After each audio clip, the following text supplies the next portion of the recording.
Hello বন্ধুরা, আজকে সকাল সকাল আমি উঠে বেরিয়ে পড়লাম। মেয়ে দুটোকে সঙ্গে করে নিয়ে চলে এলাম আমি শঙ্করের দোকানে। এই রাস্তাটা আর এই দোকানটা কে কে চেনো আমাকে অবশ্যই কমেন্ট করে জানাবে।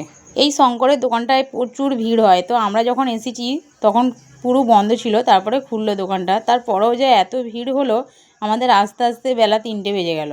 ঈদের সময় জামা কিনেছে আর সাজবার কিনবে না, এটা তো হয় না। তাই মেয়েরা কত সাজবার কিনে নিল, তাই তোমাদেরকে একটু দেখিয়ে দিলাম। সাজবারগুলো কিনে নিয়ে আমি চলে এলাম কাঠের দোকানে। কাঠের দোকানে আসার কারণটা হলো, আমার কোরআন শরীফ রাখার জায়গাটা না অনেকটাই উঁচু, কোরআন শরীফ নামানোর খুব অসুবিধা হয়।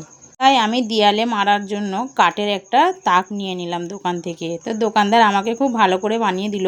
আমার দেয়ালে যখন লাগানো হবে তখন তোমাদেরকে দেখাবো। তারপরে আসার পথে আমি বাজার থেকে একটু মাছ নিয়ে নিলাম। মাছগুলোকে কেটে আমি বেছে ধুয়ে নিলাম, তারপরে ভাজা করে নিলাম। তারপরে আবার আমি ইফতারির জোগাড় করতে চলে এলাম। কথায় কথায় আমি ভুলেই গেছি আজকে কটা রোজা ছিল। আজকে রোজা ছিল 25টা। দেখতে দেখতে রমজান মাসটা কেটে যাচ্ছে, আর একদিকে ঈদের খুশি, কিন্তু রমজান মাস চলে যাচ্ছে, তাই আমার মনটাও খুব খারাপ লাগছে। তারপর আমি বসে গেলাম কাজে।